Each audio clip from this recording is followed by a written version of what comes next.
Thank you very much. Good afternoon. I know this is the last session. Last sessions normally will be difficult because they come after lunch and at the end of the day where people are tired and exhausted. And I know also there are people who came specifically for this session for its importance. I think because of the papers which are very important for us to listen to. We started late, but we will be 1 hour and 15 minutes. If we run a bit late, maybe that's it's okay, but we'll try not to. The title of this session, because many of you come to attend it specifically, is the post-conflict heritage reconstruction in Syria. We have a number of papers, very important ones, which deal with this subject from different angles. I will present the speakers one after another, not in one go, but I will start with Miss Christine Kousa. She will be talking about approaches to development for reconstruction of historical buildings in the old Aleppo city. She is a researcher preparing for her PhD from the School of Architecture and Environment in Delft in the Netherlands, and also she is a researcher and a member of the Catholic educational exchange program, and she is a researcher of the Detmold and World Heritage and Development Institute, and also in Northern Rhine and Westphalia School, and she has a BA in architecture from Aleppo University, and she was an assistant professor and researcher and the plastic arts department, and she also worked as a coordinator. She is from the heart of the matter, as they say. We'll give her 15 minutes, and 3 minutes before your time is over, I'll let you know. Can the lady please switch on her microphone?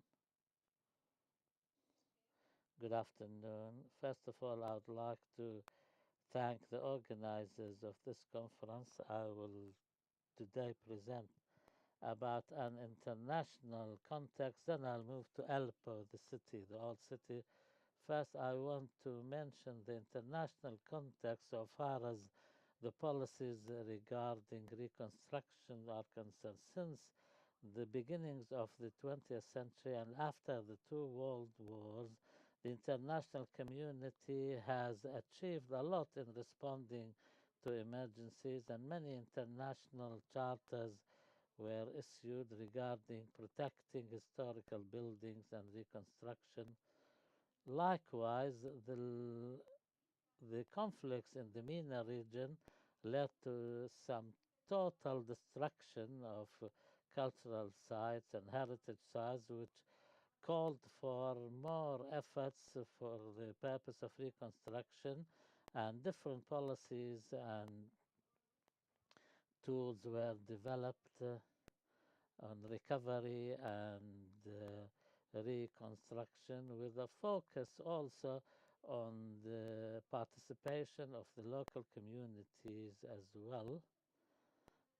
The rebuilding of historical buildings was justified for different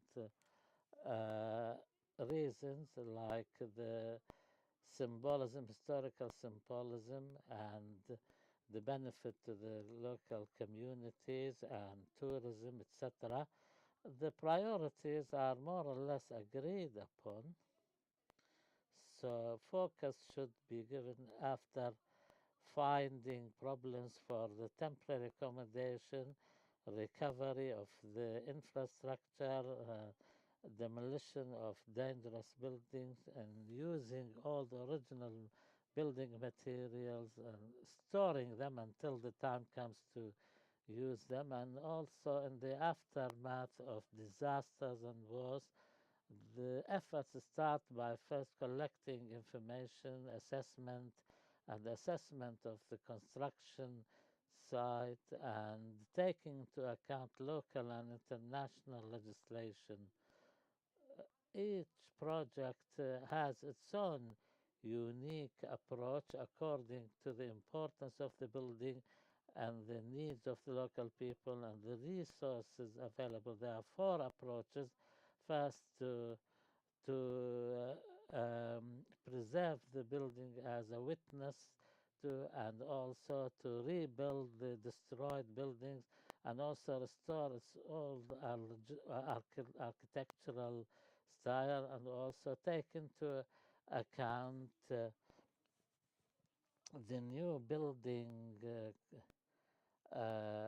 regulations, and also keeping to the identity and culture of the area, taking into account, of course, the symbolic importance of the building, and to determine the best way of rebuilding the cities, the historical cities in the old Aleppo cities. It's important to take into account some other experiences as an addition to the theoretical considerations, and as an example of the symbolism of the Gumbago Dome in Hiroshima, which was took a direct hit from the atomic bomb, which led to its demolition. Apart from the central part, there were different opinions about what to do on the Dumbago Dome, but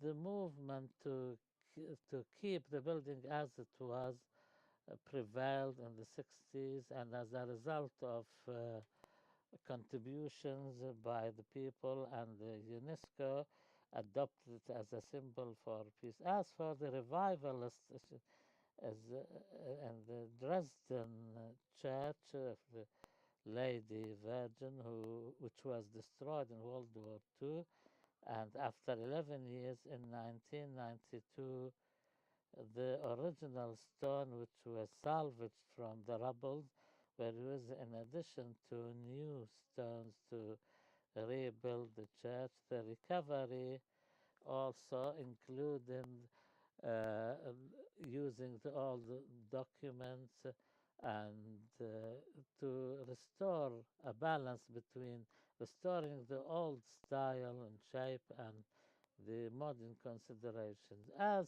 for the approach, the third approach was the rebuilding of the German parliament, which was destroyed by a fire in 1933, including its dome. And competition, architectural competition was held. Norman Foster's design, one to build a glass dome, and also some layers of the walls were removed to reveal old artifacts. Of course, there was a campaign to donate money, which shed light on the importance of the local participation, and also the regular maintenance is very important. The rebuilding of the church reveals a balance between the reconstruction of the past and taking into account the modern needs, and the parliament building included restoring the past and including modern architectural design. Aleppo is in northwestern parts of Syria, and it has one of the oldest inhabited cities in the world, and it's a part of the World Heritage since 1986. It has some 16,000 buildings, and traditional houses, in addition to markets, souks, and other features. The city has seen a lot of wars throughout its history, in addition to the major construction as a result of the 1822 earthquake in 50s. 10% of the architectural fabric was destroyed in, in 2012. The armed conflict increased and led to the destruction of parts of the city and made it join the list of endangered World Heritage Sites. In 2016, the conflict stopped, and 2019, the Public Company for Technical uh, Consultations made an assessment, and 15,410 buildings were divided into 3,450 indicated in red, 9,049 in orange with severe damage, and 3,207 without much damage here in green. And each division has five subdivisions according to the level of destruction. According to the World Bank, maybe 5,000 tons of rubble was salvaged, but despite that, there is no specific or accurate details. In order to assess the damage after the war, 2020, I worked in three districts with students from the architectural school. We visit more than 70 sites. We photograph them, assess them, and I prepared a special short questionnaire in Arabic in order to understand better the people's attitude towards the reconstruction, their expectations, the difficulties they were facing at that time, to be taken into consideration when a framework is developed for reconstructing the sites in a way which complies with sustainability requirements and their needs. Of course, I based my action on the current legislation, and especially I focused on the residential heritage sites, and I also reviewed the archive of the old city and viewed the building licenses issued. I made interviews with academicians and practitioners. I can summarize the results as the following: the lack of knowledge about the laws and legislations, regulations is an obstacle. Also, the conflict led to an absence in the the craftsmanship and knowledge of building material, etc. In addition to the legal and social aspects, the economic factors like the high cost of reconstruction and the insufficiency of the available resources was an obstacle to reconstruction. Any historical building, whether residential or just an important building or which is just a monument suffering from damage, in order to reconstruct that, you need to nominate that according to the historical, architectural, religious values, and the age of the building, the location, the uniqueness, and an assessment of the damage occurred. I adopted three approaches. First, to keep the building as it is as a symbol of the destruction of war and the collective memory. And this means removing the building to another site and turn the original site into a site for tourism. Also, there should be regular efforts for the reasons of safety and things, but this can only take place in specific areas. Third, to restore the building to its original shape with the minimum interventions and collect stones and building material from the original one and use ones that match the original ones. Also, to use as much as possible the original building material and use also modern material with different styles, and this can include building a new section which combines the old and new methods in a way which is compatible with the rest of the building. Also, safety considerations and the cultural importance should be taken into consideration. In conclusion, this is a very complex mission, really, when it comes to a reconstruction of historical sites in historical Aleppo, although this is important as part and parcel of the city and its history. And the following points should be taken into account. Government, local communities, international bodies, and the private sector's considerations should all be taken into account. Also, there should be detailed research into the building materials and other aspects of building, develop legislation to maintain these buildings in accordance to the international obligations, and also to protecting the originality can allow for using traditional building materials, and also the local community should be engaged, and this can enhance the feeling of ownership and can lead to positive results. Also, a campaign to donate and collect money will be an important aspect to cover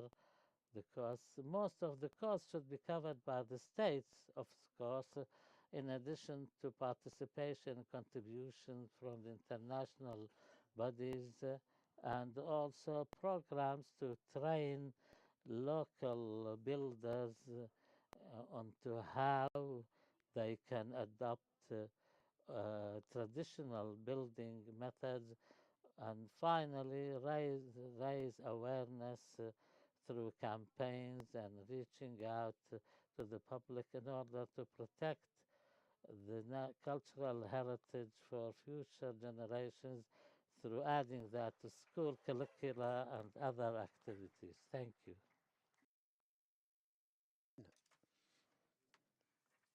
Thank you, Christina.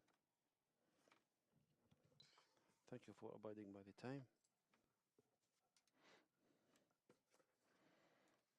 Christina followed an approach of reconstructing old Aleppo. I'll move to the second paper, and the second paper is entitled The Al Jdeida Post-Aleppo Conflict. We have three panelists. Dana Salahieh. She will be presenting this paper on behalf of the others. She studies in Czechia, in Prague, and she's specialized in public spaces, and she is a researcher on recovery efforts in the post-conflict era, and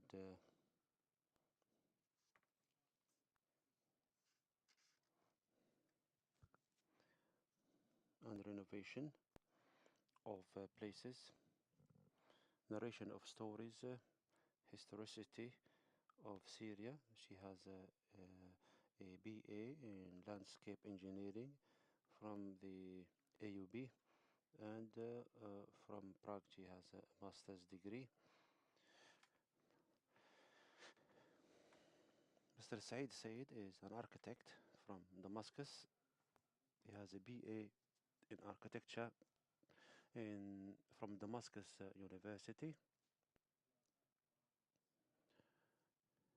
internal design, and he's studying a master's degree in Brandenburg Technological College, Stiftenberg, Germany.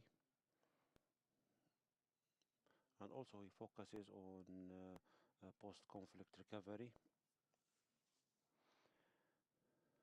conservation of architecture, and he works and studies in Berlin. The third is Layla Zibar.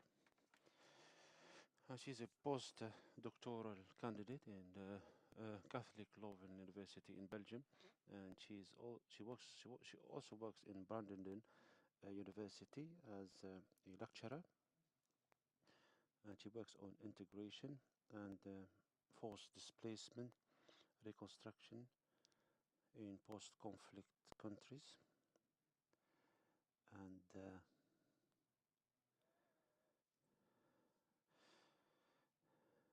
now we'll pass the floor to Diana Salahieh.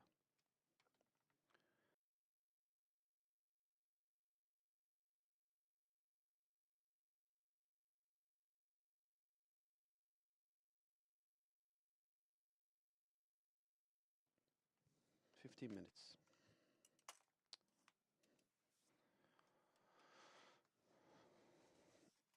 I'll be speaking in English so that So far we've covered different topics and theories at different scales in this conference. The presentation today will narrow its dimension on a neighborhood, examining post-conflict transformations from landscape architecture point of view and architecture and urbanism. So thank you, Noor, and thank you, the Doha Institute, and all the organizers for providing this platform to encompass these different disciplines and allow for a dialogue about the importance of these different disciplines to talk about the post-conflict recovery in Syria. Finally, before I begin, this study reads the neighborhood transformations up until the recent earthquake, which has reset the destruction and the situation right now in Aleppo. December 31st, 2022, Sputnik News reports as follows, open quote. A Christmas village, first of its kind, was launched by the civil society to celebrate the new year in conjunction with the 6th anniversary of the liberation of Aleppo from terrorism. Popular circles from both the Christian and the Islamic denominations continue to flock to see the village since its inauguration as an expression of family joys at the return of the Al-Hatab Square, end quote. Since the 2014 armed clashes have devastated the heart of Aleppo city in Syria and plunged the streets into a silent and haunting darkness, mirroring the post-conflict chronic crises, glimmering Christmas lights and music suddenly pierced through the everyday gloom at Al-Hatab Square, attracting passerbys and local dwellers who attentively arrived in curiosity and seeking warmth. Despite the long-standing energy crisis, a 3-week electricity supply was accommodated for the Christmas market stands and activities. The report continued saying that the village organizers emphasized that the message of this event was dedicated for the martyrs who defended the square. Indeed, the business of this event and the preceding art exhibition that happened in October in the same place in the same year evoked pre-war memories of everyday life and challenged the post-war image of crippled realities.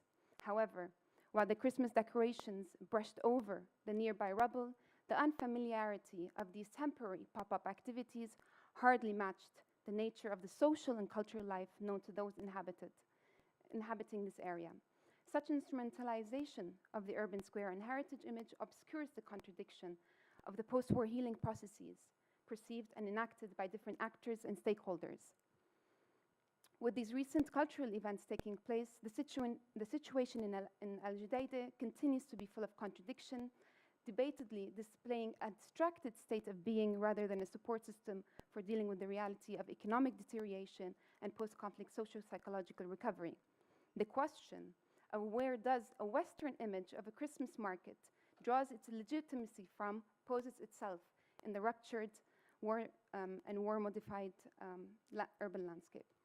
Clearly, we've already discussed the importance of cultural heritage for providing post-conflict recovery. And we have already discussed how sensitive these processes can be as different actors try to reinterpret and negotiate cultural heritage differently. And so these topics apply equally on Syria, and I will not get into details about how important this topic is and heated.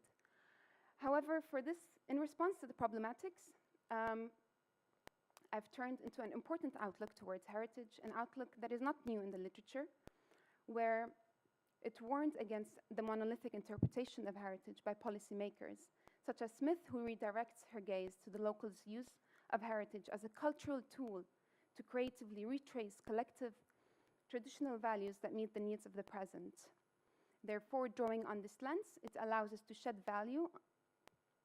light on the value of heritage beyond the material reconstruction in order to map narratives and meanings of heritage on a heritage scale, local scale.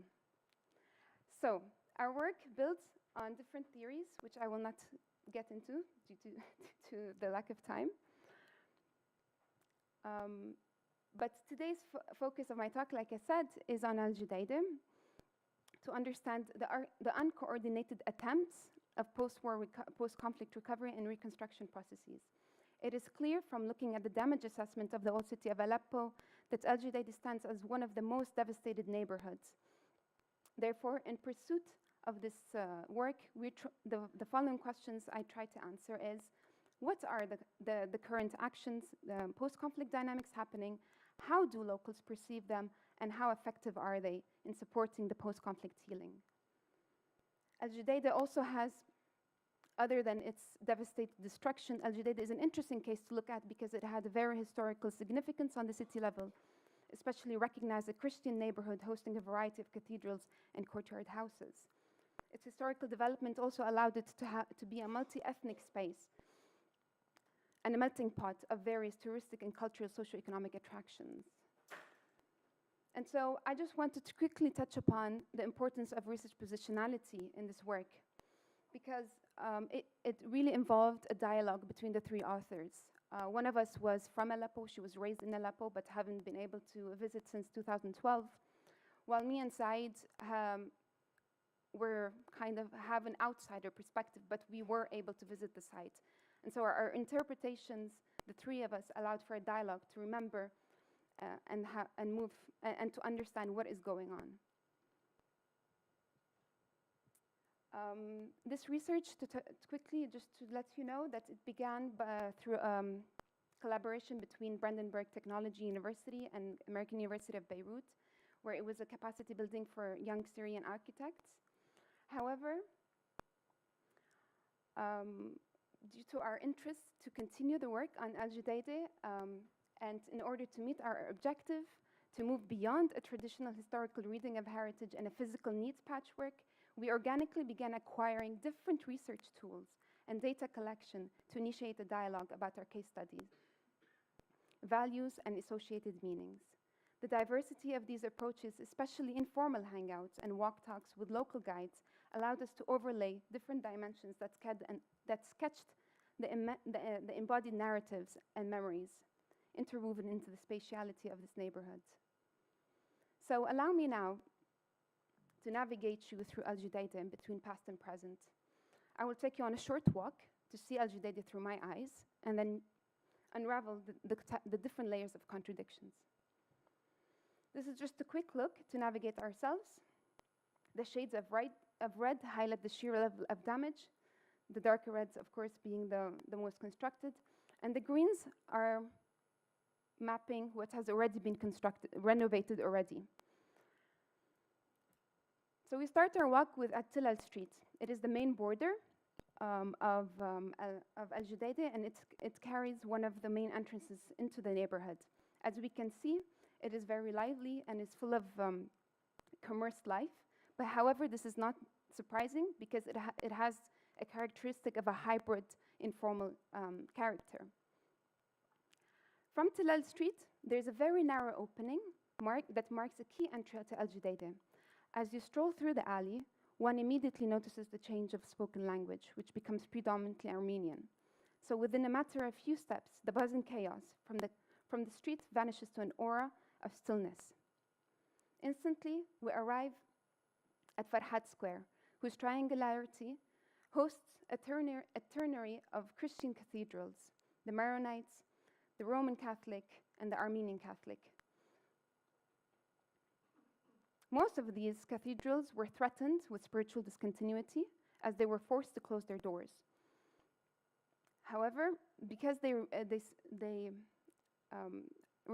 received several scales of damage, the caretakers of these cathedrals fought their battles with persistence and determination to rebuild and restore their places of prayer.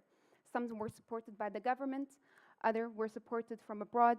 However, some of them had to struggle even further and try to get local donations.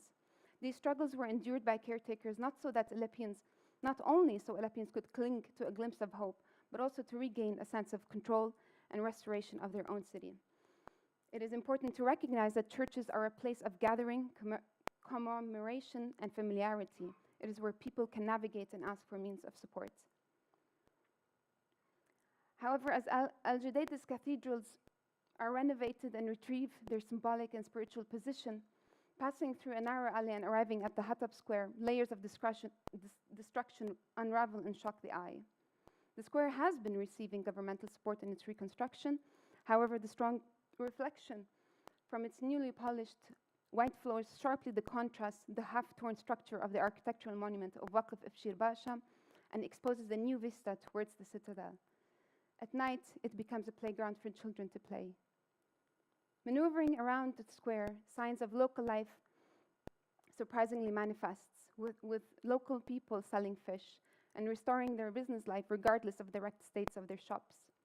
Drifting away from the smell of the grilled meat, sounds of stone hammering, drilling, and machine work indicate reconstruction works in the near distance. The most prominent works is Al Sharaf Mosque and Dar Zamaraya, which is one of the few private properties that is able to conduct construction works. However, the rest of Al Judaida alleys reveal an endless reel of post-conflict struggles. Every shop and house has a different story of resilience, and one cannot ask but why, in the midst of ruin, would someone open to resell an old stock of plastic kitchenware? One thing they have in common is their financial inability to reconstruct, as they await for financial governmental support. It is clear from the site visits that the urban fabric is heavily damaged and requires a lot of effort. The very sparse and unbalanced reconstruction works has been shown through our walk talk. I will quickly go through these because interviews revealed a lot of interesting layers about how people value heritage and how they understand and how they associate their values towards space. So this is just a very quick look at how we started mapping these memories from young Syrian architects. The patterns from their answers indicated collective remembrance based on repetitive social practices. Furthermore, emphasis was placed on specific smells, activities, familiar shops, and food corners. The interviews indeed showed that collective accents on social values are embedded in Judaida as it carries the ingredients of care support networks. These ingredients are embedded in the corners of the streets to the courtyard housing typology, where generationally knitted kinship networks have formed the social urban fabric of its inhabitants. Through living together and transcending religious boundaries, Al Judaida represented the spatial image of tolerance and respectability. And evidently, the landmarks were not only in the historical buildings and spaces, but they were also in community figures, such as Abu Abdul Fawal, which was repeatedly mentioned. And he constituted part and parcel of the city's identity, collectively constructed. These are even further narratives that were revealed concerning how they viewed the current post-conflict dynamics. Many of the interviews revealed that there's an iteration and repeated their emphasis on the loss and threat of a pre-war harmonic social mesh. To them, the war and its aftermath consequences of forced displacement and internal migration have diluted and blurred the accepted social norms. For one local, what constituted Aleppo as a city goes with and beyond its unique architectural and urban traits. It embodies, through routinized encounters, a public familiarity, which is those to who shop owners, original families, and long-term pre-war residents. I don't have time to touch upon these, but these are the recent events that were happening in Al Judaydeh. The art exhibition had a different aim. It was organized by fine art students from Damascus, and they revealed that the impact of this event went beyond just an architectural art project, and it made a deep impression, signaling hope and courage to challenge societal thinking and confront the scars of the war. Finally, I would just like to say that Al Judaydah's current post-conflict spatial dynamics and narrative analyses have revealed a multidimensional state of fracture, rupture, and fragmentation inflicted by the 2012 until 2016 armed conflict in Aleppo. The fracture is evident in Al Judaydah's built heritage that has been heavily damaged. The social rupture was observed in the disentanglement of Al Judaydah's generationally knitted social networks embodied within its urban space. Clearly, the neighborhood began to re-manifest a symbolic value of cultural recovery. However, these processes can be argued that they are refabricating a skewed image of the area's post-socio-material symbol as a major hub of culture. With the ongoing dynamics, the neighborhood directly embodies the narratives as they are shaping its cultural meaning, function, and demographic users. I will end with this, that this type of outlook on heritage, which is narratives and storytelling, can reveal deep values, social values that are very specific, for example, in the Aleppian context, as I have shown. Thank you, and I would like to end with this quote by Jackson's The Politics of Storytelling, that storytelling enables the regeneration and celebration of social existence, without which we are nothing. Thank you.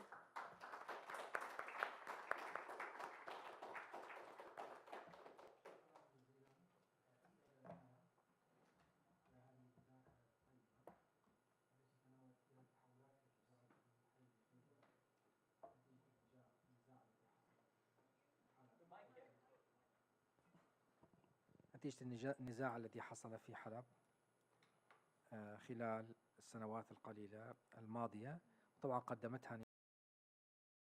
She presented on behalf of Saeed, Asaeed, and Layla Zibar.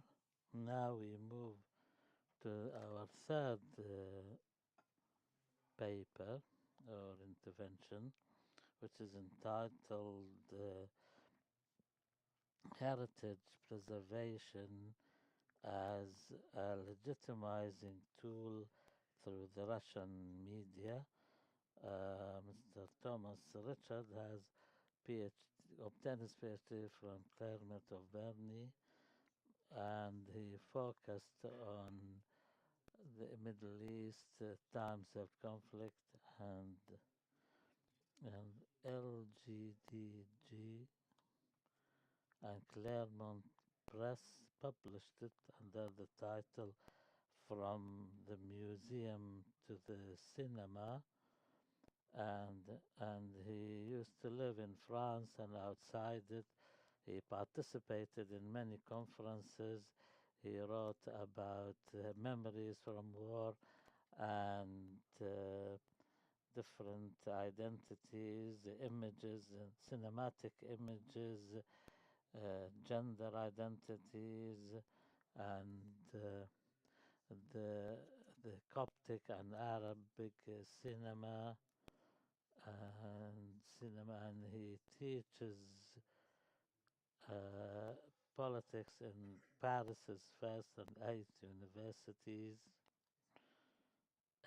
And Paul Thomas. لديك 15 دقيقة.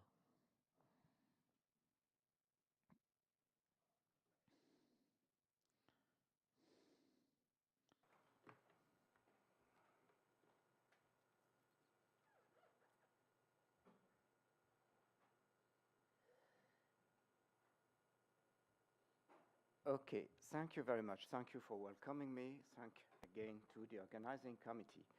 And since I will be talking about moving images, it seemed to me natural just to give you a glimpse of what I'll be talking about. So here are just a few images of what I've been working on for this paper.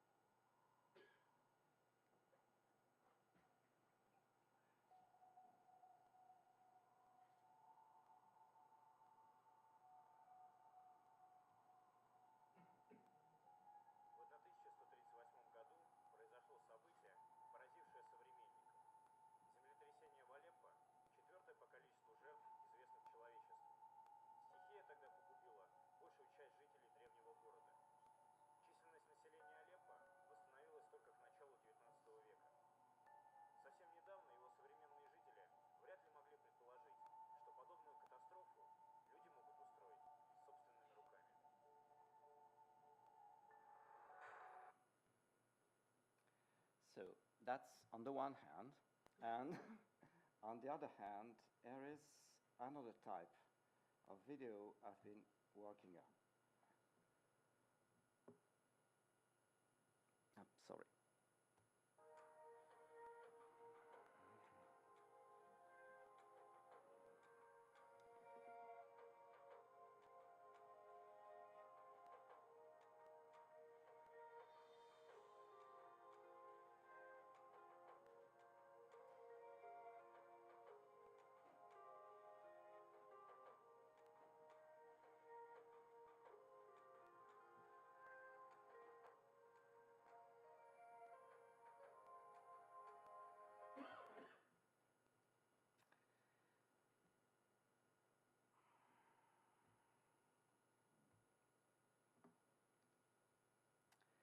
So as I was saying, the aim of this paper is to, where is slide? Where is it? To the right. Oh, yeah, sorry, I'm not used to it.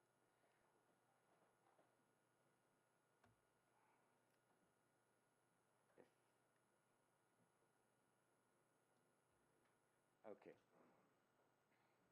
So this is part of an ongoing project about the coverage of the Russian intervention in Syria through the eyes of Russian media.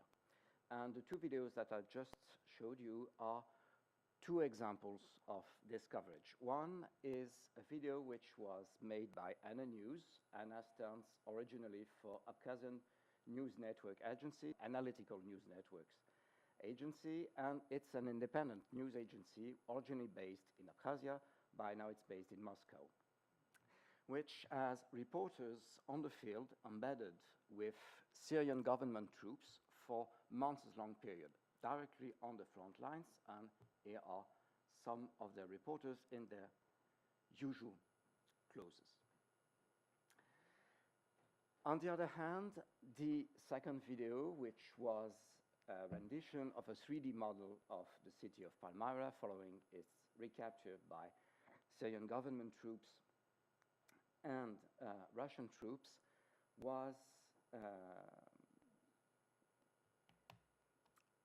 released by Russia Today, a state media channel, which stands from a different point of view, since ANA News is, even as it's overtly and even outrageously patriotic and nationalist is independent. It's independent, it challenges to some extent on complete the government narrative that one might find in state-owned channels. The point when it comes to this is to try to understand what part the destruction and reconstruction of heritage has played in these narratives when it comes to Syria, which I would argue can be understood following concepts of hybridity, appropriation, mimicry, all concepts which might sound familiar to you, as these are post-colonial concepts which have been widely used. And it might seem strange, as Russia can be considered as a colonial power and has indeed been a colonial power, particularly in Central Asia, but at the same time, Russia has had a debate with itself about being colonized by the West. And to me, that's one of the key to understanding this. One of the reasons why I focused about this is that I was struck at first by the fact that, contrary to Soviet and Russian attitudes when it comes to narratives of conflicts during the 80s and early 90s, the intervention in Syria appears to have been very carefully crafted, not only from a military point of view, and it has been extensively studied from a military point of view, a strategic point of view, about international politics, but it's also a communication aspect, which is extremely important. And these together, state-owned channels and independent channels such as Ana News, have developed an extremely complex and comprehensive narrative about the intervention that aims at mimicking and contesting a Western narrative which is considered to be hegemonic when it comes to the war in Syria, with, say, the world as an audience divided in three. We have first the Russian audience on Russian very close allies, which is the main target of all these channels.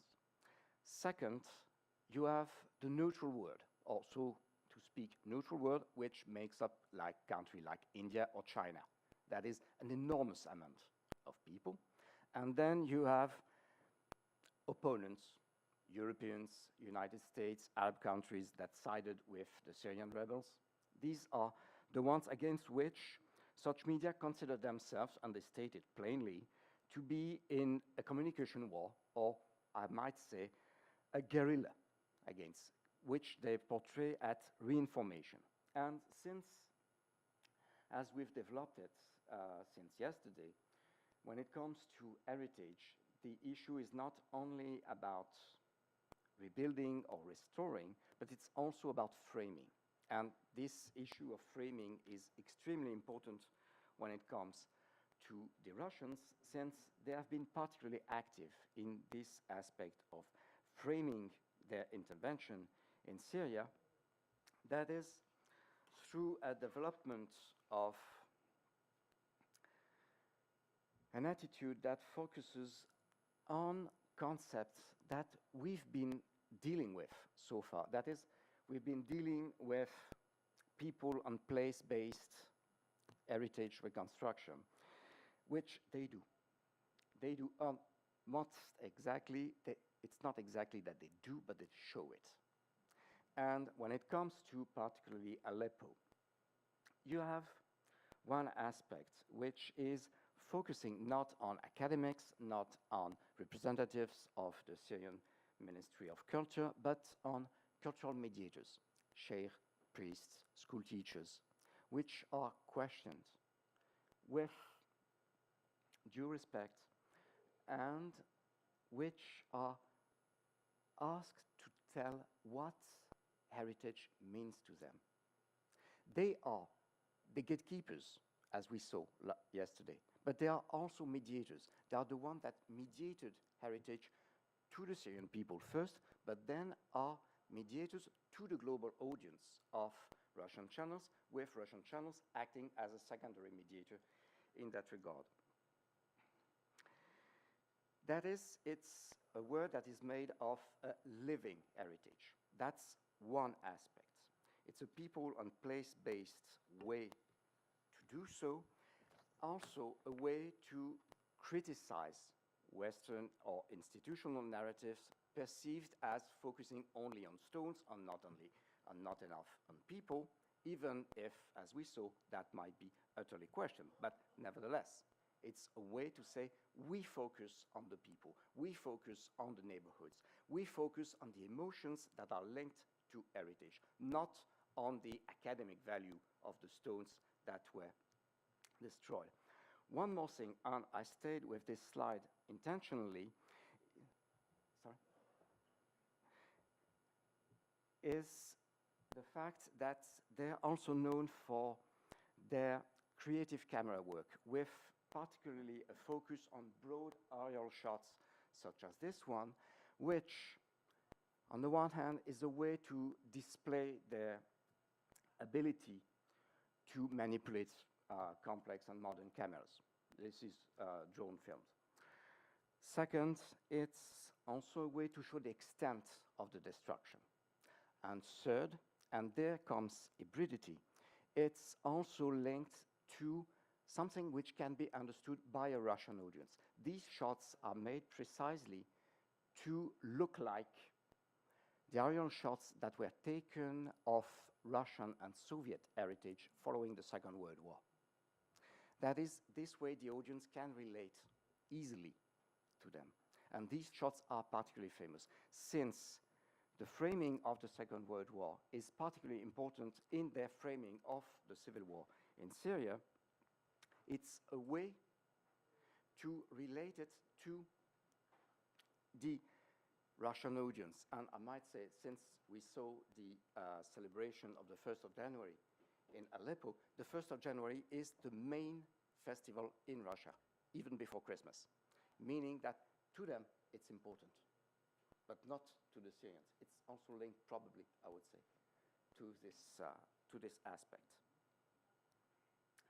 Here you see one of LNU's reporters just after the reconquest of Palmyra, and the state media, which are more important when it comes not to destruction, but to reconstruction. State media more widely focus on images rather than witnessing and narrating the story, which is more a specialty of LNU's reporters, but they have greater access to images that have been shot by communication services from the Ministry of War, from the Ministry of Culture in Russia and in Syria. So they play a part here, particularly as a way for Russia to portray itself as a defender of culture. Russia as a defender of culture, which has been symbolized by this famous concert that occurred in in Palmyra, shortly after the city was retaken by government forces, which I won't show you once again, the picture of the destruction of the temple of Baal Shamin, but of course is linked to the fact that this precise place was used by ISIS for executions and for shows, as much as this can be called a show. On the other hand, you have Russian culture, and not only Russian culture. You have Russian high culture here. This is the Mariinsky Orchestra, one of the most famous and one of the most talented orchestra in Russia, with its soloists. And I would argue that when it comes to the Syrian intervention in the Russian intervention in Syria, what is important is, on the one hand, what is shown and what does not appear. What does not appear so far and what won't appear is the academia, as I just said, is the national aspect of heritage when it comes to Syria. That is the appropriation of Palmyra, of heritage, by Syrian nationalism since the 19th century, which is extremely important locally, but does not relate to an international or a Russian audience. That's too specialized. So they step back from it. They can know it, and they have a very keen and very precise understanding of the situation on the field. But this is too specialized. This is for the Syrian media, not for the Russian ones. What you do not see here, of course, is the army. And this is extremely important also. The army is there, but I will focus for my last part on this concert, which was broadcasted live on Russia 1, the TV channel, even if many countries, particularly Europeans, which makes my work a bit more difficult, have cut ties with the Russian media since the beginning of the war in Ukraine. This, as well as the other big video which I showed, which was called Aleppo Earthquake, are still widely available. They have been copied time and time again. And this concert, which was preceded by an elocution by President Vladimir Putin, displaying the importance of heritage when it comes to fighting for culture and so on, was and is still easily available. What matters here also is it's a very famous and very respected classical orchestra, even if Russia is particularly famous for its military music. You won't find a Russian military flag in the theater during the whole concert or near it. They won't play anything that sounds patriotic. Rather, they will play classical and, I might say, demanding classical music. You have soldiers in the audience, but you have Russian, Syrian soldiers, male and female soldiers, all of which are just focused on the music. And there's very clever and careful camera work so that the audience first appears to be numerous, concentrated, rich and poor, Russian, Syrian, and foreign. Children, very numerous children, even if it's a Russian orchestra playing Bach. Yes, children in traditional clothes, that is embodying heritage and embodying the future. All of this in one video, 45 minutes, an hour if you count the speech by President Putin, the applause, and so on. This is the embodiment of it. That is Russia appearing as a defender of culture, but not only of culture, but high culture, high Russian culture, together with the opening of a Pushkin Center in the Damascus University, and the fact that when it comes to Russia in Syria, it means also boots on the ground in the very literal sense. But also in this very literal sense. This is, of course, a picture of a Russian soldier demining the site of Palmyra. And it's also a way to drive away Western narratives, drive away international narratives, not that they do not use it, not that they do not might side with the UNESCO if opportunity arises, but it's a way to say, we do. You lament, we are on the field, we are risking the life of our soldiers so that the site of Palmyra will be demined by the end of the day. And we are the main actors when it comes to cultural heritage. You can say whatever you want, we are here. And we do. And this is extremely powerful when you try to reach an audience, of course. That is framing the speech. Of course, this, as well as the 3D model that I showed earlier, can be questioned from an academic point of view. It can be considered to be too hurriedly. It can be considered to be a show. It can be considered also to focus only, which we saw can be problematic, on extremely symbolic heritage sites. True. But from a communication point of view, it's extremely efficient. It's extremely efficient, and it leaves Russia as the main player in the field, which can be, and even if we've been hearing a lot about the destruction of Ukrainian heritage lately, can be also sincere. To conclude about this aspect, I will just say a few things about a way to wrap it up. That is true, one might consider that's a way to twist a narrative about heritage. True. From a positive point of view, you might consider that even a ruthless actor, such as Russia can be, and when it comes to being ruthless in the field, we know for fact since a year that they can be extremely ruthless, which was already clear in Syria. But they feel the need to frame it so that heritage, at least, is part of the narrative. And even if such endeavors are to be questioned, there is something to be done. There is something being done. On a more negative point of view, you might see through this how easy is it to twist a narrative when it comes to heritage. The fact that one might claim to be neutral when it comes to heritage is an illusion. It is highly political, and it can only be political, and Russia demonstrates it by its use of a narrative, by its framing of its intervention in Syria.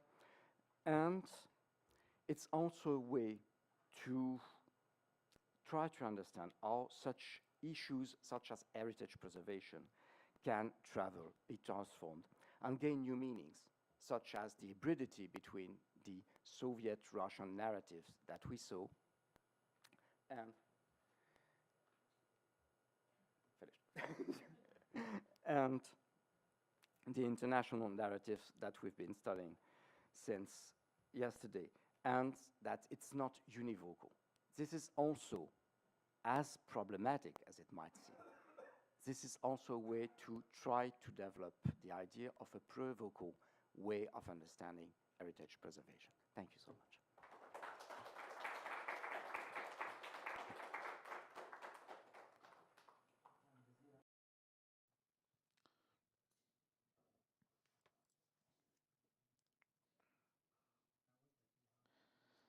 And you talked about how the Russian media tries to legitimize its intervention in Syria. The last speaker will be joining us via Zoom is Mr. Patrick Michel. He has his PhD in Assyrian Studies and his MA in Classical History from Lausanne University. He used to lecture at Geneva and Bern universities.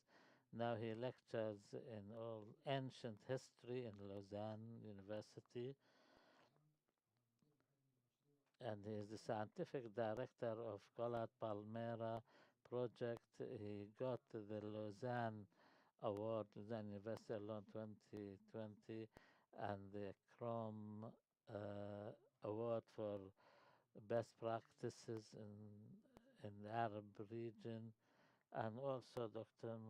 Michel took part in projects in Tel Kazel, in Tartus, in collaboration with the American University, Beirut, and he is a member of the founding scientific committee of the Alif and Arctic organizations. Mr. Michel, he will talk about post-conflict virtual reconstruction in Palmyra, the ethics of dealing with archives. Can you hear us, Mr. Patrick? نعم، هل يمكن أن تسمعني؟ شكرا جزيلا. I'm sorry I couldn't attend in person. سأنتقل الآن إلى اللغة الإنجليزية.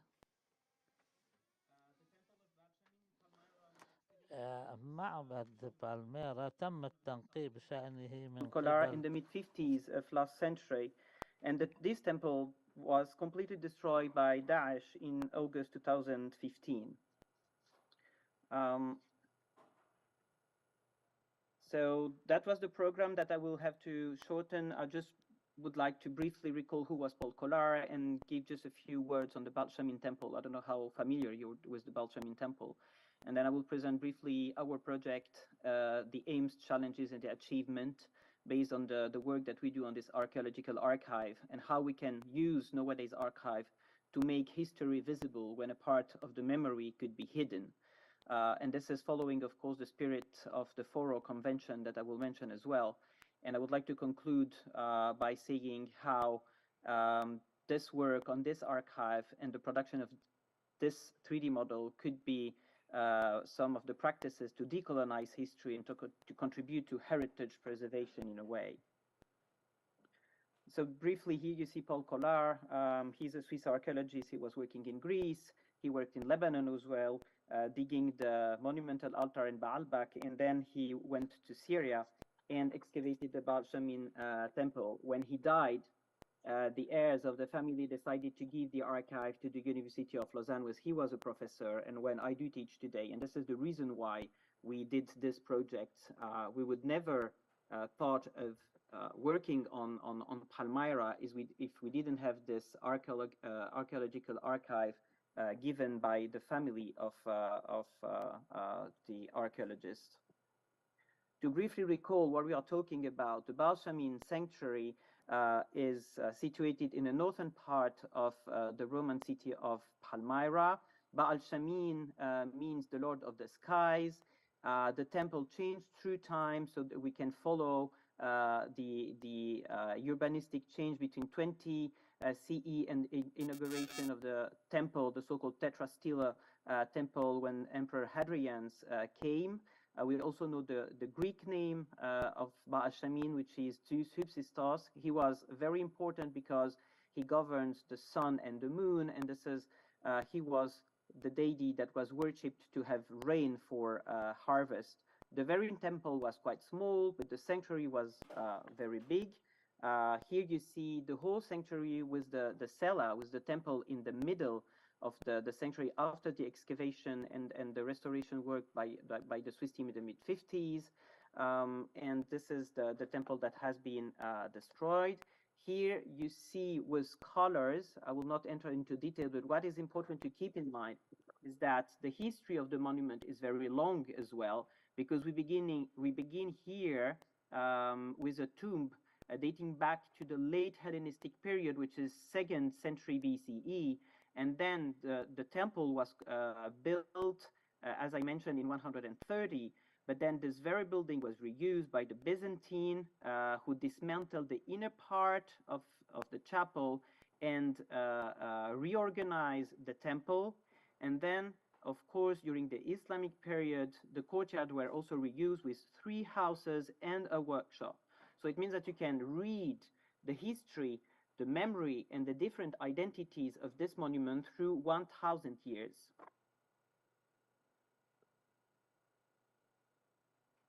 So what are the aims of the project? The first important thing is to preserve the memory of the monument. So for doing that, we produce a digital facsimiles throughout history. It means that we don't only work with one model of the temple, but we have different models in a diachronic and chronological way. This is to be shown in a few minutes. What is also very important is how we can make accessible the whole documentation on an online platform, which allows also the geolocalization of the items. Working with public funding in my university, we work in open science and open data policy, so everything is downloadable, everything is accessible to anyone and any time in the world. We also participate in fighting illicit trade of cultural goods by publishing the inventory of the artifacts that have been excavated by the Swiss archaeologists, and we share our knowledge with future generations, especially with Syrian refugees in northern Jordan. So this is the state of the temple after the destruction. And as I mentioned, so the first step in this project, the first important thing was to produce a 3D model. The 3D model is very accurate because it's based on the archive. The temple was never 3D scanned when it was still standing.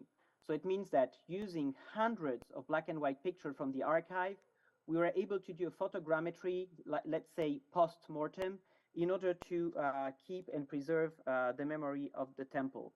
So hundreds of black and white pictures were used to create the model, and then every single pieces of the architecture was manually redesigned. all the documentation is available on our database online. You have up to 5,000 documents, black and white pictures, but also the notebooks, the diaries of the archaeologists that you can download freely in PDF format. And you also have access to unpublished document because, as I said, the aim of this project was to share this knowledge widely and in an open science policy. So here you see the process of recreating the model. And I have to underline here that we strictly follow the London Charter and the Sevilla Principle for the sake of transparency in the use of archive for producing 3D models. The problem we face with 3D models when it's published online, it's not like an article when you can have end notes on the page. So you have to give access to the sources to the public in order them to decide how accurate the model is, what are the level of hypothesis you have developed in order to create the 3D model. So we follow this international standards for virtual archaeology. So the result is this. So this is a 61 billion polygons 3D model of the temple. It's also accessible through the Sketchfab platform of Lausanne University. You can download it on your own device, and you can visit the temple from inside and the temple from outside. So it's nowadays the most accurate model you can have. As I said, this 3D model is published on web viewer that allows the geolocalization of the archive. So you can play with the model and you can see what kind of document have been used in order to produce a 3D model. And then you can decide, is the 3D model accurate or not? Is it useful or is it useless? But at least you have access now up to 200 geolocalized documents on our platform. I briefly give here another example. If you are interested by reading the Aramaic and Greek inscription that was at the entrance of the temple, you can click on the tag here. You have a pop-up window showing you the inscription, and then you can also read the transcription and the translation of the inscription directly on the website. As I mentioned, we don't have one model, but you have a diacritic and chronological way of showing the models, which allow you to travel in space and time, and that was done in order not to give to be seen only the classical or, let's say, Hellenistic Roman era of the temple of Baal Shamin, but also what was before and what was after, meaning so the Byzantine and the Islamic period of occupation of this very site in order to keep the different identities and the different memories linked to the monument. So here you see the documentation we have used. As I said, we have thousands of black and white pictures. We have all the plans, and we also have the notebooks. And this is all the documentation that we have used, and this is the documentation that we have published online. What is also interesting to recall here is the relationship that Paul Collard himself, but also all the Swiss archaeologists had with local communities, and this is to prevent the criticism about the hegemonic narrative, because I mentioned that the temple was reused during the Byzantine period, but obviously the work that has been done by Collard was to reveal the classical shape of the very monument, which means that the archaeological work have erased what has been created during the Byzantine and the later Islamic period. So we can ask here the fact that Paul Collard thought to dismantle what he thought to be a church. We are not very sure it was a church, but whatever is relevant to the question of a hegemonic narrative or colonial bias. The archaeological work led by the Swiss team was not meant to erase Islamic or Christian remains for the sake of Roman power, but we have to admit that those remains have disappeared. And working today with these new technologies allow you to recreate what had been erased in order to keep the whole story and the different identities. So this is briefly what we are talking about. This is the three chambers that has been reused and reconstructed by the Byzantine by dismantling the inner part of the sanctuary. And this is something that we were able to recreate in the 3D model.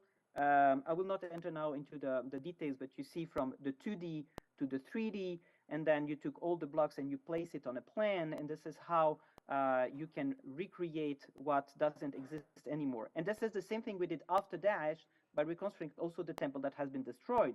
But what is important to know is that the temple that has been destroyed by Daesh was already a reconstruction of the mid-30s and mid-50s of last century. So are we here dealing with a new form of imperialism? I would like to quote here Zinaida Manzoush, who said that often the communities that should benefit from such projects, especially with digital tools and in the digital humanities fields, cannot access to this heritage collection due to barriers created by memory institution, their museums, archive, or a university. And we also have a linguistic problem, because if you publish everything in English, how do you reach local communities instead of speaking their own language, right? So how could we keep the different identities, and how can we decolonize the archive? And how can we fight this hegemonic narrative and give access to people? A very inspiring project was the Sadneya project. I don't know how familiar you're with this project, but just to summarize briefly, it's really worth quoting the Sadneya project developed by Anna Naomi and D'Souza and Sarah Nankivel. They reflect on how technology can or cannot be used to think about new ways of preserving heritage. And they showed how the reuse and the reinterpretation allow for new set of values to emerge, in which destroyed objects and their users regain agency through digitalization. The Sadneya project is a way to think about alternative methods of reconstructing sites that use a combination of local knowledge, storytelling, and technology as conduits to memory. And this is exactly what we did. So we brought this project in Syrian refugees camp in northern Jordan, the so-called Azraq camp, and we created a vocabulary, a syllabus in Arabic in order Arabic-speaking people to be able to use our database online. And we also created pedagogical tools, sorry, I'm running through time, with Syrian refugees in order to tell their own story and to see how they would consider the work, the academic work that has been done. And all this work has been done, of course, in the spirit of the Faro Convention, considering not only the stones, but the meaning of the monument for the community. What is important about cultural heritage is to recognize that objects and places are not in themselves what is important, but the importance is because of the meaning and the uses that people attach to them. And this is exactly the way we work and the rules that we try to follow. In order to implement this, we have worked with UNDP Syria in dealing with the past program. And then we also have worked with the Day After, which is an NGO that is active in the Idlib region. So we wanted to reach most of the people in Syria in the region under the regime, but also in the Idlib region. And we work with InZone and CARE in Jordan. So we also have published the letters that have been said, for example, by Khaled al-Assad, Allah yarhamu, and the relationship that Syrian archaeologists had with Swiss archaeologists, to show that there was a context of exchange, communication, sharing values together back to the period of the work. 2 more minutes and I will conclude. This is the work so we do in the refugees camp in Azraq. So as you can imagine, or you may know, living in a refugee camp is more than difficult. So we have created, together with Syrian refugees, this booklet that tells in Arabic the history of Palmyra and the meaning of its cultural heritage. And it has been produced also with texts written by Syrian refugees themselves. We also developed an embroidery program to produce objects by sewing in the camps. Basically, the idea was to reuse a piece of the architecture of the temple of Baal Shamin that has been destroyed to produce an embroidery pattern that can be used for embroidery activities. And this has a very long story because we know from the archaeological materia in Palmyra that textile with embroidery have been found in tombs. And when, this is what you have in the upper part of the screen, when a design was fashioned on a textile, it was then reused for the decoration of a monument. So what we did here is the way around. We used the decoration of the monument that doesn't exist anymore to produce an embroidery pattern and to link tangible with intangible heritage and to give the possibility for people in the camps to produce artifacts that materialize by the process of sewing, of making embroidery, materialize the identity and the memory in the tangible object of the daily life. I will keep the Zoom about having the workshop that we have, but this is just to show you how, for the self-esteem, it was important when we published the book and we presented the book in the Azra camps with also the photo montage that has been done with the sort of sharing by Syrian refugees, and we did an award ceremony in the camps, and the participants were more than happy. So, how can we decolonize an archive? First, we know that we have an ethical responsibility by building an archive far from the origin of the monument its documents. So the first important step is to give access in order to share knowledge. Then we have to ask ourselves what is the meaning and the uses of the heritage by local communities. And this question has to be raised with the local communities. And this is done in order to understand the kind of relationship the monument and the identity linked to the monument can have with local communities. So to conclude, our ethical responsibility is to give access in order to share the knowledge, in order to ask ourselves about the colonial years. We have to record extensively. We see that the recording in the archive was extensively the classical remains.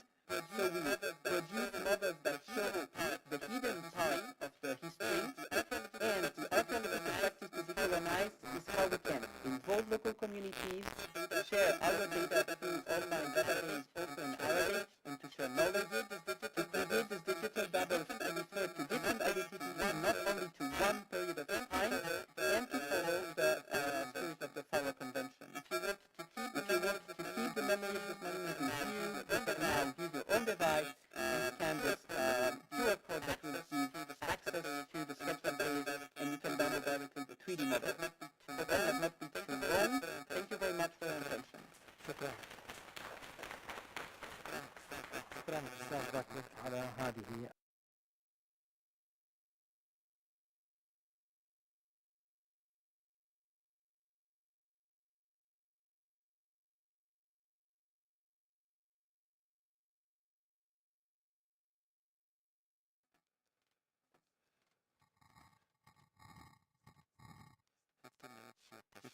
your questions, please.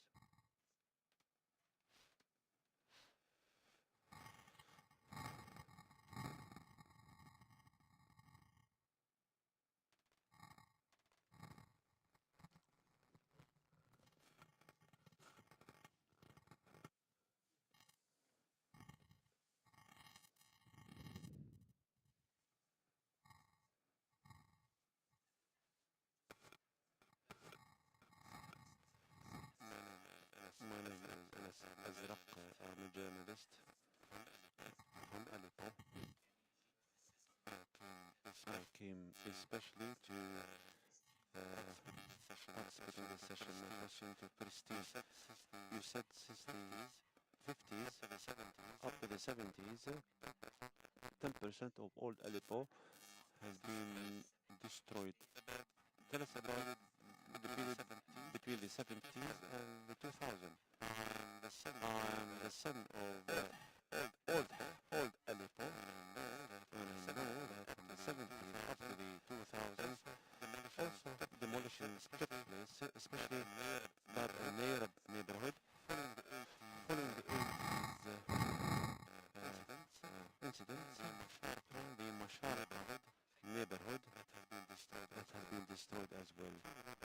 2 neighborhoods have been destroyed and they have not been rebuilt. One of them has been turned into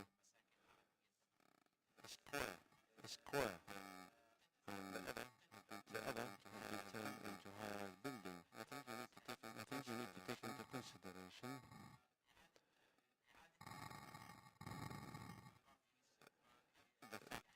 the fact that reconstructing the cultural heritage is pertinent to the ruling regime or ruling authority, because every government has its own priorities, and I think the 2 mentioned neighborhoods will never be reconstructed. The Tawafra neighborhood in Hama has turned into a Hatter in Hama following the 80s, the problem that took place in the 80s, and this also took place in Aleppo.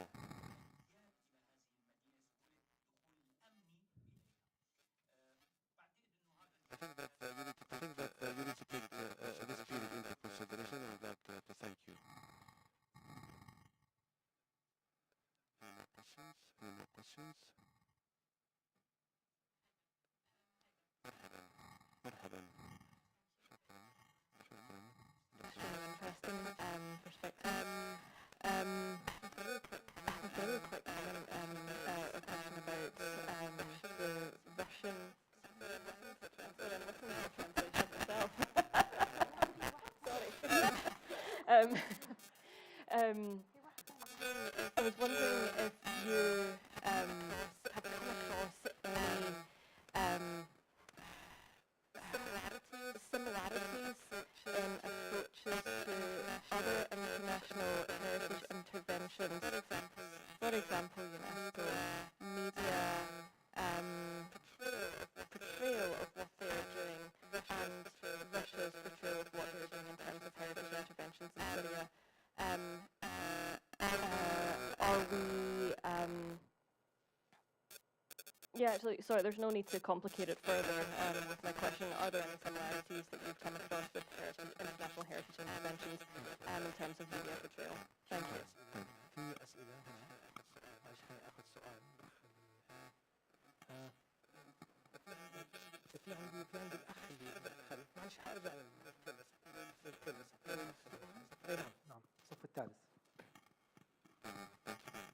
Thank you very much for enriching presentations. I'll try to summarize my questions as much as I can. I wanted... within يعني no more than 3 minutes يعني مشان نعطي Yes, no, because I need to give everybody يعني within fair manner. مش كيرني.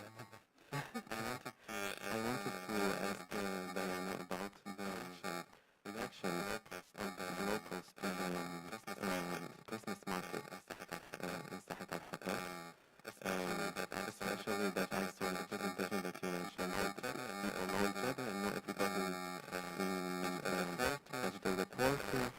So what kind of social involvement was there in this event?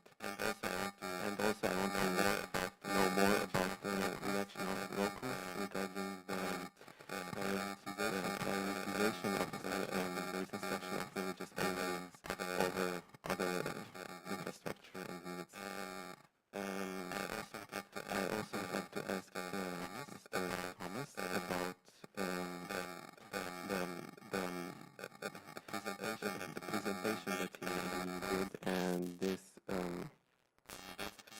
basically talking about the Russian media and how they focus on people, this populist approach of appealing to people. And I don't know if it occurred to you to measure the impact of these narratives on the target audience that you mentioned, the 3 layers audience. And finally, I just wanted to comment on made about Al-Mirab and Masharika. During my own research, I did this exercise of layering the various maps of all Aleppo just to see and detect the changes in the urban fabric.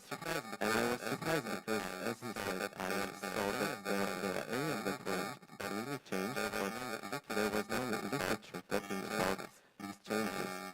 And I just want to say that these things need to be documented because I couldn't find anything written even in the UNESCO documents about that. Thank you. Thank you. Thank you very much. Could you please introduce yourself? Anyone who would like to ask questions, please. Yeah, please.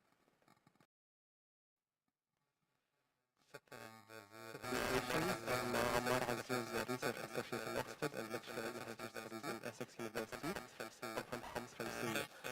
Thanks for the presentations. One question is about doing research inside Syria, Diana and Christine.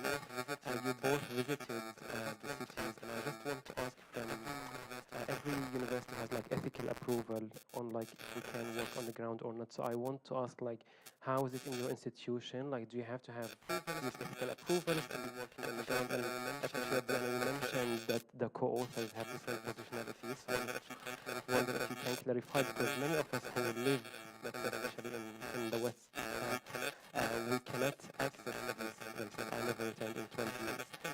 And the second question for the last speaker about giving the refugees access and decolonization and giving them the ability to through sewing or knitting or whatever.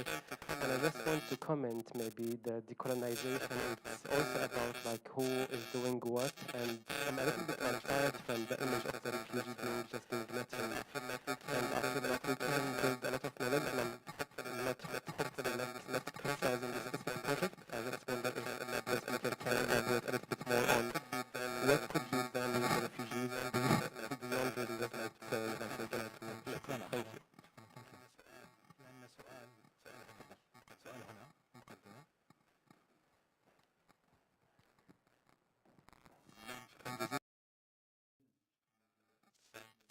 thank you. Thank you. Different benefit from the presence of my name is Omar Bassam, a member of ICOMOS. I often hear that the regime in Syria tries to destroy the heritage sites. I want to understand a convincing reason how can a state, a government can destroy its own heritage. Maybe they can misuse them because of mismanagement. But why should they destroy them or wipe them out on purpose? In my personal estimation, they don't care if there is a battle in an old city and there is resistance, for example. If they have any foresight in this, they would avoid hitting or bombing there, but they don't. I don't know. Maybe others have other responses, but this is my own personal.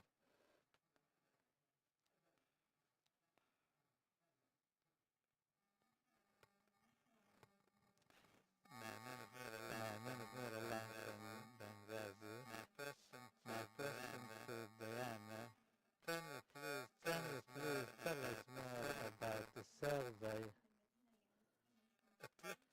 It looked to me like the inhabitants of the city are not there. How did you reach the people and conducted your survey?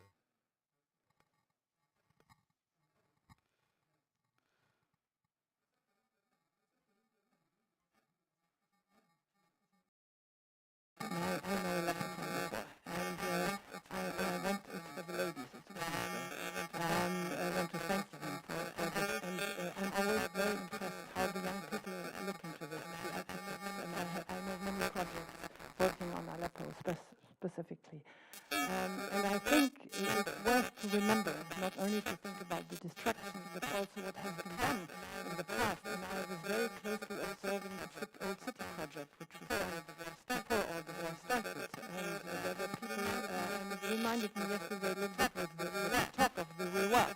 Because at the end of the day, it was a grassroots thing. It was people from Aleppo, architects from Aleppo, and I want to mention specifically Mr. Abdul who has been leading this project, and it was not easy, especially with the government, you see, and you had to speak with the people from the city council, and you had to speak with the people in Damascus, and you had to speak with the people in the old city, but it was, I'm sure that, you know, that this was something to make the city alive, not only to have nice buildings repaired, but it was really to make people come back to the city, because of course one of the points in the old city then was that so many people moved out of the old city. There was no proper sewage, there was no proper electricity, people couldn't own it, so there was also popularization in the old cities. Some of the houses were very old, and as you know better than I do, when you inherit the house, the inheritance system seems to be so difficult in Aleppo, and you know, houses become smaller and smaller and smaller. I'm impressed again. It was something to do now with the people in Aleppo taking care of themselves. And it's also something, and I just mentioned this to my neighbor here, is even in the past, you know, people know this. There is Dr. Mahmoud who takes me from house to house, and everyone knows about the city. And there are books about Sabah and the street about every quarter in the house. So I just wanted to give this as, you know, as a celebration of the city of Aleppo, because really they have a very old tradition of taking care of themselves. Thank you. Could you pass the mic to the gentleman?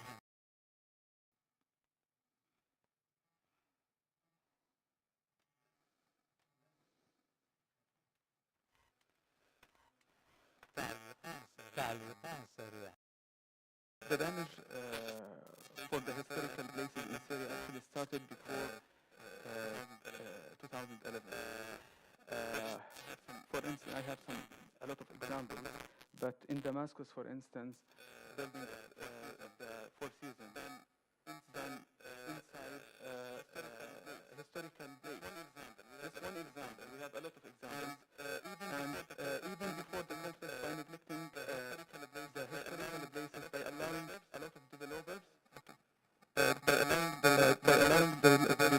to build near and intercentral in those places, due to the modernization and in urban development. The second point, the inadequate development, inadequate involvement of the local community, which is a key point, in my opinion, in order to preserve the historical and cultural places, by empowering and support also the local communities, and this is important, specifically in light of the demographic changes that happened during the Syrian conflict. Because those communities preserved those historical places for hundreds and thousands of years ago. Those are two comments for all speakers. Thank you.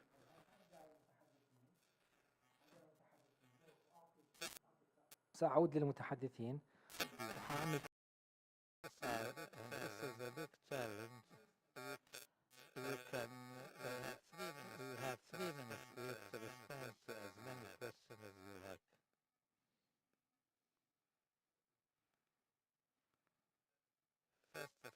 First of all, regarding statistics in the 70s, I don't have any. I talked about European master plans in order to establish administrative buildings and towers. The rest of the defense work was stopped because the local community demanded protection and demanded that the Assad should be enlisted by the minister and defended also in his research. The Patent Institute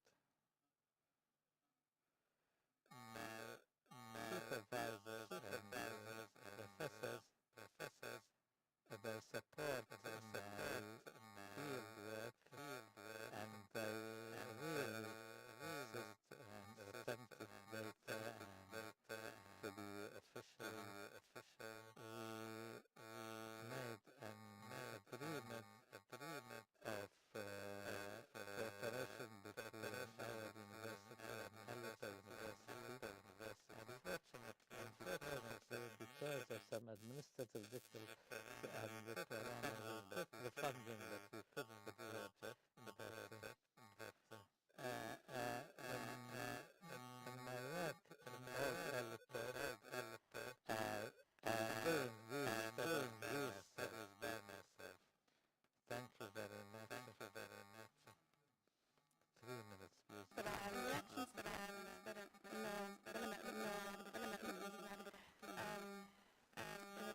Concerning the reactions to the Christmas markets, from the people that we've interviewed, it was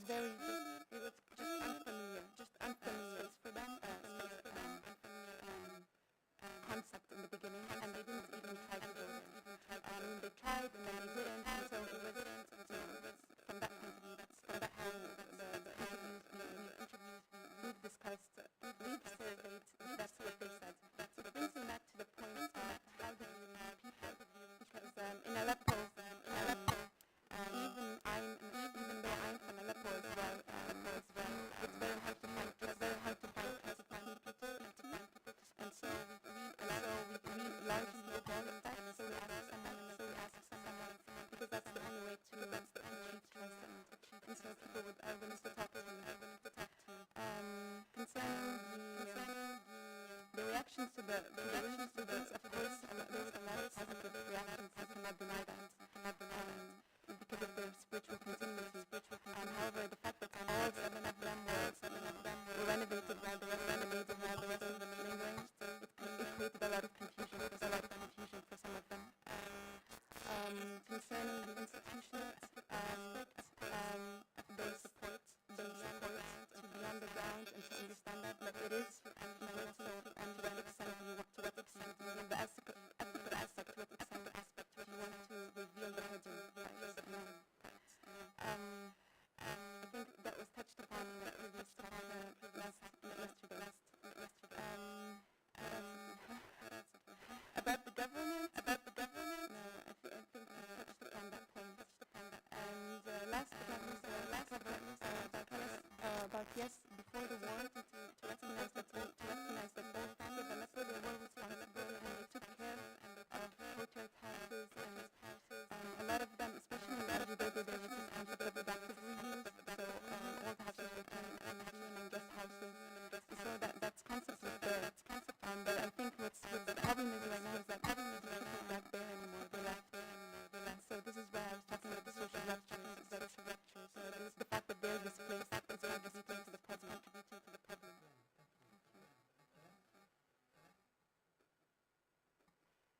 So about possible similarities with heritage interventions, at least from an outer point of view, it is from the image of its face.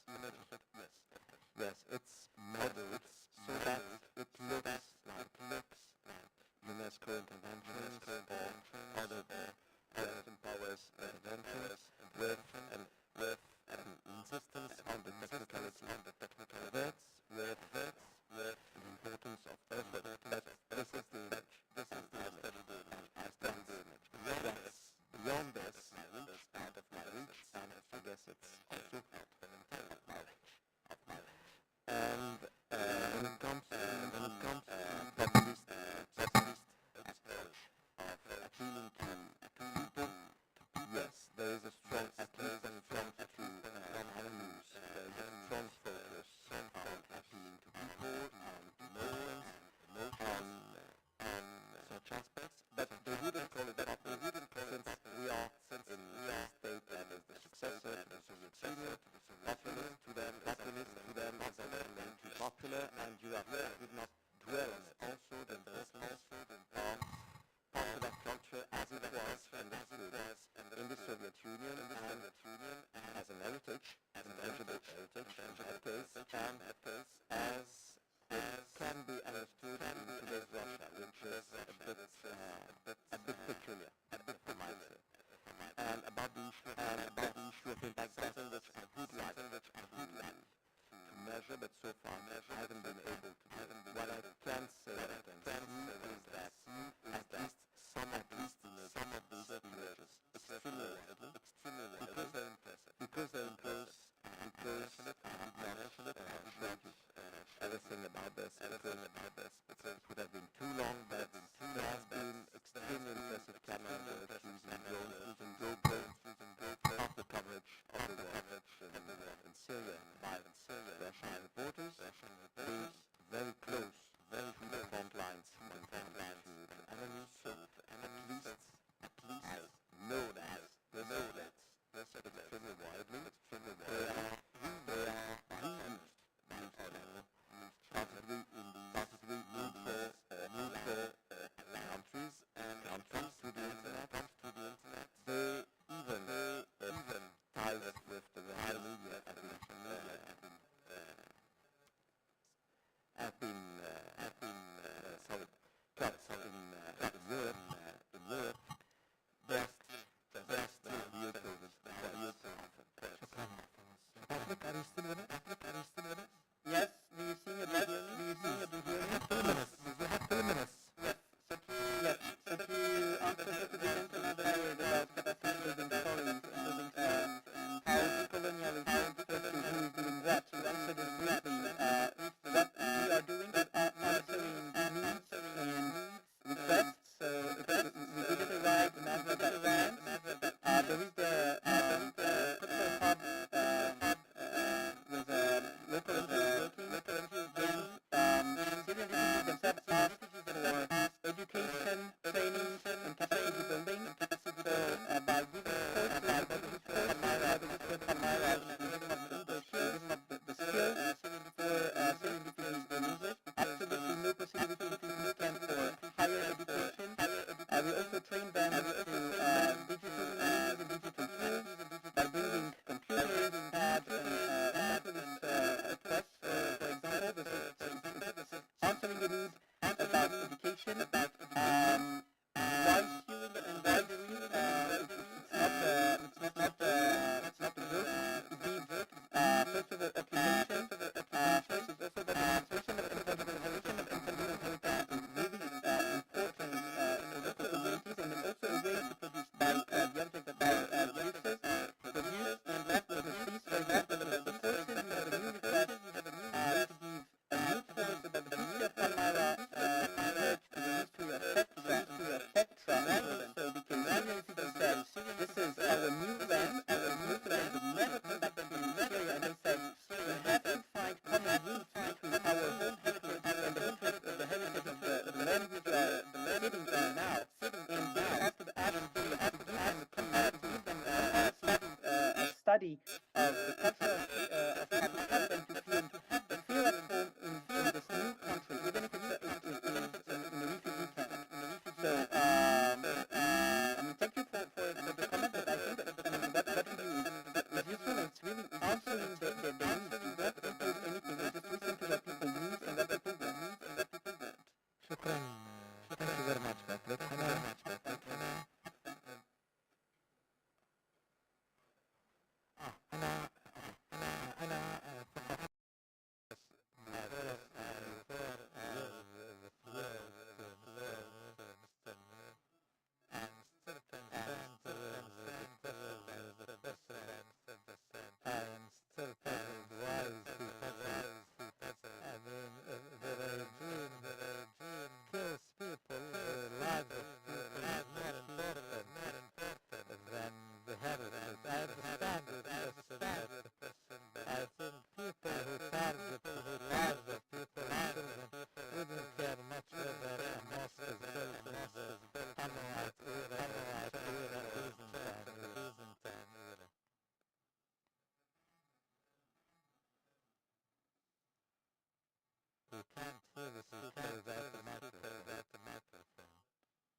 أعتقد أن جزء من السؤال تختلف.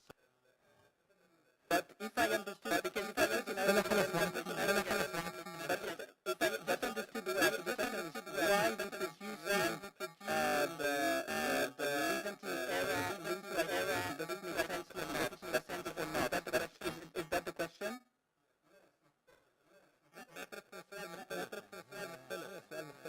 حاول لازم نوضح حزب people involved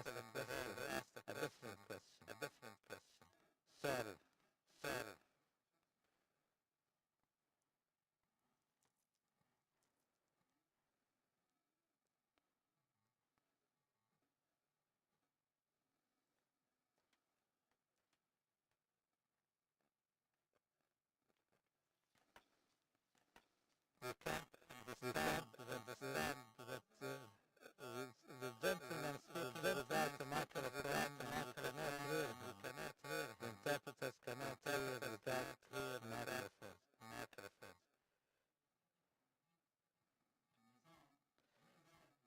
The regime does not target sites deliberately, maybe in the context of the conflict, that even at times of peace they target the old city, especially when it comes to the Damascus, Aleppo and Hama, the concerned cities, because they are because they are conservative, they incubate our opponents. And I'm astonished with this regime after the 80s. These areas were not bombed by artillery, but they had plans to build schools and streets, have a system now it's completely destroyed. In the 80s, we woke up one day, we saw they removed the stones that paved. There are sociological studies about that, and there are political and this is important for you to understand, to study, because this is not something that's happened today. He says migration to Damascus from rural areas took place between 1963 to 1982. He gives you facts and figures and has shanty towns and many details that I cannot delve into. But maybe you can revisit that. I want to thank speakers, and I took too much of your time. Now we should have finished 5:45. It's 6 o'clock. I think Christine